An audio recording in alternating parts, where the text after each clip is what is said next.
श्री राधा मनन Rasamrita channel के सभी श्रोताओं को मेरी श्री राधे। तो बंधुओं, प्रश्नों की श्रृंखला में आज मेरे पास जो प्रश्न है वो है कि जब मीरा जी ने सांप में, जहर में, शेर में भगवान देख लिए तो जहर देने वाले और सांप और शेर भेजने वाले में भगवान क्यों प्रकट नहीं हुए? प्रहलाद को हिरण्यकश्यप मारने आया, उसमें भगवान क्यों प्रकट नहीं हुए?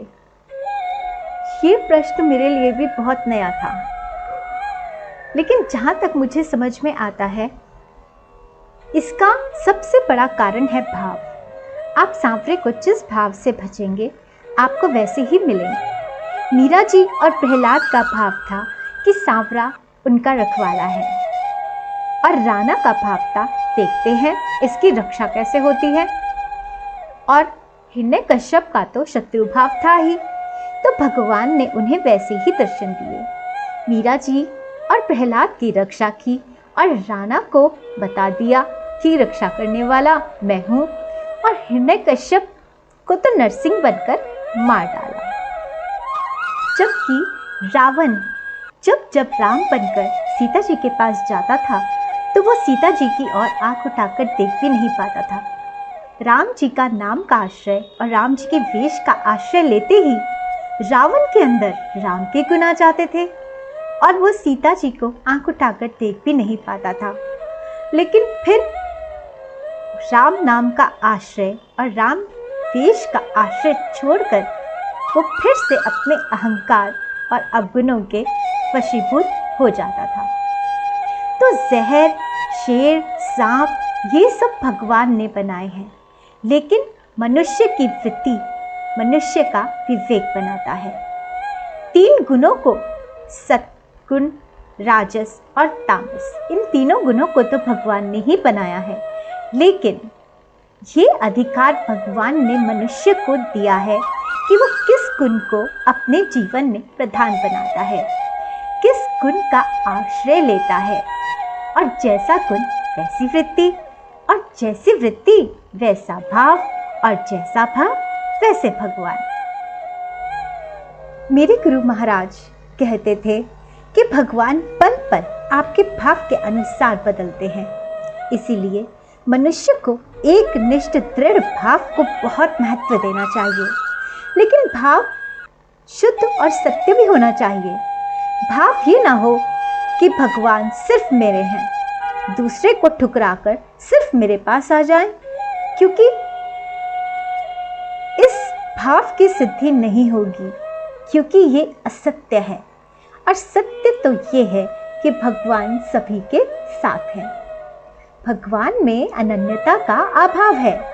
आप एक मनुष्य को अपने रोब और बल से कैकई की तरह रोकर सिर्फ अपना बना सकते हैं, अपनी बात, अपनी कामना मनवा सकते हैं, लेकिन कुछ समय के लिए, क्योंकि सांसारिक कामना क्षणिक है, संसार ही क्षणिक है।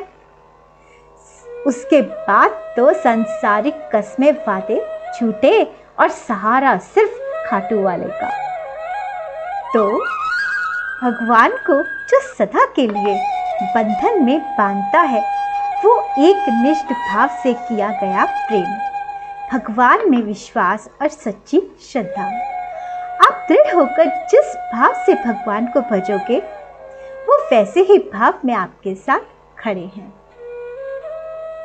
आपको ये हक नहीं कि आप भगवान को किसी और से छीन लो। आप अपने भाव में खुश रहो और दूसरे को अपने भाव में खुश रहने दो। दूसरा प्रश्न है कि क्या भक्ति सचमुच मनुष्य के शारीरिक और मानसिक ताप को कम कर सकती है? अगर कर सकती है तो इतनी कथाएं होने के बावजूद, कथाओं में, पंडालों में इतनी भीड़ होने के बावजूद लोग इतने तनावग्रस्त क्यों हैं? अवसाद में क्यों हो जाते हैं? और आजकल के कथावाचक भी तनाव में रहते हैं, और पहले के संत जो थे वो मस्ती में रहा करते थे। तो ऐसा क्यों? तो इसका उत्तर है कृष्णाय वासुदेवाय हरये परमात्मने प्रणत क्लेश नाशाय गोविंदाय नमो नमः। भगवान का नाम ऐसा रसायन है जो मनुष्य के सभी क्लेशों को दूर कर देता है। निर्मया कृष्ण रसायनम पे मनुष्य को अपने आध्यात्मिक, आदि भौतिक और आदि दैविक तीनों तरह के तापों को नष्ट करने के लिए भगवान के नाम का ही सुमिरन करना चाहिए। तापत्रय विनाशाय कृष्णाय वयम नमः। गोपियाँ कहती हैं, तव कथामृतम तप्त जीवनम। तपते हुए जीवन के लिए भगवान आपकी कथा शीतल जल के समान है, अमृत के समान है। ये बात बिल्कुल प्रमाणित है कि मनुष्य के शारीरिक और मानसिक ताप का विनाश भगवान का नाम, भगवान की कथा कर सकती है। ये प्रश्न मेरे मन में भी बहुत उठता था कि इतनी कथाएं हो रही हैं, लेकिन मनुष्यों के जीवन में इतनी कथाएं सुनने के बाद भी उनका असर दिखाई नहीं दे रहा, समाज में असर दिखाई नहीं दे रहा। लेकिन मेरे इस प्रश्न का उत्तर मुझे तब मिला जब मैंने अपना चैनल बनाया, मैंने अपना फेसबुक पेज बनाया। जब मैंने ये किया तो मेरे पास भी बहुत सारे व्यूज़ और लाइक्स और कमेंट्स आने लगे। लेकिन जब भी मैं उससे रिलेटेड कोई क्वेश्चन पूछती या फिर चेक करने के लिए कुछ उल्टी सीधी बात अपनी पोस्ट में लिख देती, तो उस पर भी मुझे वैसे ही लाइक्स मिलते, कमेंट्स मिलते और व्यूज़ मिलते। तब मुझे पता लगा कि लोग बिना पढ़े ही, बिना सुने ही लाइक्स और व्यूज़ दे रहे हैं, कमेंट्स दे रहे हैं। बस उन चीज़ों को पढ़कर पढ़ना तो दूर, अपने जीवन में उतारना तो दूर, पढ़ भी नहीं रहे हैं, सुन भी नहीं रहे हैं। एक कथा कहने वाला जितने आनंद से, जितने प्रेम से, जितना भाव विभोर होकर कथा सुनाता है, ज़रूरी नहीं कि श्रोता उसे उसी भाव से पढ़े और उसे वही आनंद प्राप्त हो, वही ज्ञान प्राप्त हो। चाहे आप कथा को सुन रहे हैं, चाहे पढ़ रहे हैं, चाहे कोई कथा को देख रहे हैं, ज़रूरी बात यह है कि आपका मन और बुद्धि उसमें है या नहीं। आपके ताप तो तभी दूर होंगे ना जब भगवान नाम रसायन आपके अंदर पहुंचेगा।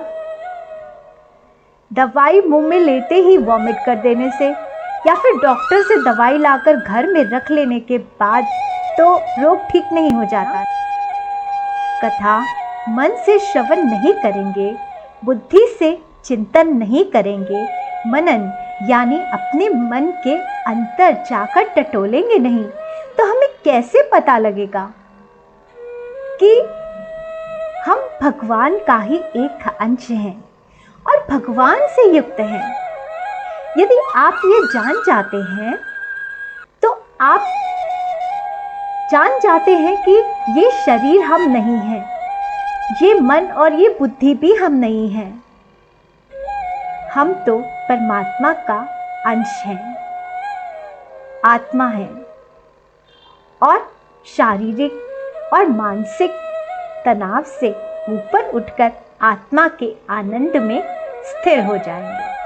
तो संसार में वही दुखी है जो या तो स्वयं को परमात्मा से अलग समझ रहे हैं या अपनी भौतिक स्मृति के अहंकारवश स्वयं को सबका परमात्मा समझ रहे हैं। ना तो ये शरीर रहने वाला है, ना ही बुद्धि और मन, और ना ही ये भौतिक समृद्धि। इन सब पर अहंकार करना व्यर्थ है। लेकिन लोग इसी को अपना सर्वस्व मान चुके हैं, इसी को स्व मान चुके हैं और भेद बुद्धि में लिप्त होकर इनसे बंध कर इनके दुख में रोने में और इनके सुख के अहंकार में डूबे रहते हैं।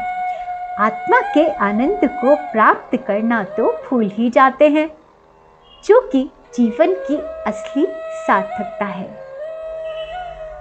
कुछ लोग तो एक को नीचा दिखाने में और दूसरे को परमात्मा सिद्ध करने में इतने मशगूल हैं कि वो स्वयं एक आनंद स्वरूप परमात्मा का अंश है, ये भूल ही जाते हैं और स्वयं का स्वभाव इतना असर वाला, इतना क्रूर कर लिया है, अपनी ही क्रूरता से परेशान है, द्वेष से परेशान है।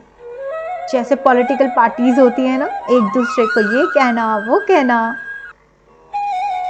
तो हो सके तो अपने आप को हमें इससे मुक्त कर लेना चाहिए, क्योंकि इसमें नुकसान हमारा या आपका ही है, उसका नहीं है जो अपने गुरु चरणों की छत्र छाया में और बिहारी जी से लिप्त है। आनंदित रहने के लिए मनुष्य को अपने अंदर के परमात्मा से जुड़ना चाहिए, अभेद भक्ति करनी चाहिए, जो कि राधा ने की और उद्धव को बता दिया कि बेशक बाहर वाले भगवान हमसे दूर चले गए, लेकिन हमने अपने अंदर वाले भगवान को बाहर प्रकट किया हुआ है, वो हमारे साथ हमेशा है। अपनी आत्मा को वो राधा बनाओ, उस भाव से युक्त रहो, बिहारी जी से युक्त रहो और अपने आप को आह्लादित रखो। मस्ती में रहने वाले संतों के यही रहस्य है कि उन्होंने अपने अंदर के भगवान को बाहर प्रकट कर लिया है। सिर्फ राधा नाम रख लेने से या किशोरी नाम रख लेने से कुछ नहीं होता। रट कर पी कर राधा रूप हो जाओ, तब असली राधा बन पाओगे। रावण भी राम नाम का आश्रय लेकर, राम के वेश का आश्रय लेकर राम के गुणों में लिप्त हो सकता है, राम के गुणों को अपने में ला सकता है। तो क्यों राधा नाम गाने वाले को सांवरे की भक्ति नहीं मिल सकती, प्रेम नहीं मिल सकता? बांके बिहारी जी का नाम रसायन या राधा नाम अमृत सच में हृदय से पी लिया, एक बूंद भी पी लिया, तो इसका असर कभी कभी खत्म नहीं होता है।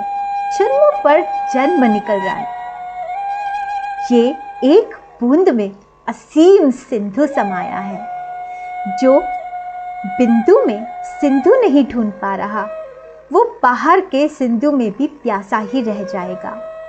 मोहे तक तक आवे हांसी, सागर में नींद प्यासी। इसीलिए कामना की रेत के सिंधु के पीछे अपने भाव के बिंदु के सिंधु का आनंद मत गवाओ। तो आज के लिए इतना ही। आगे अगर और प्रश्न होंगे तो मैं ज़रूर उत्तर देने की कोशिश करूंगी और आशा है आपको मेरे उत्तरों ने संतुष्ट किया होगा। तो अगले वीडियो आने तक श्री राधे। आप मेरी वीडियो को शेयर कीजिए, चैनल को सब्सक्राइब कीजिए, बेल आइकन को क्लिक कर दीजिए ताकि वीडियोस के आने का पता आपको चलता रहे। श्री राधे।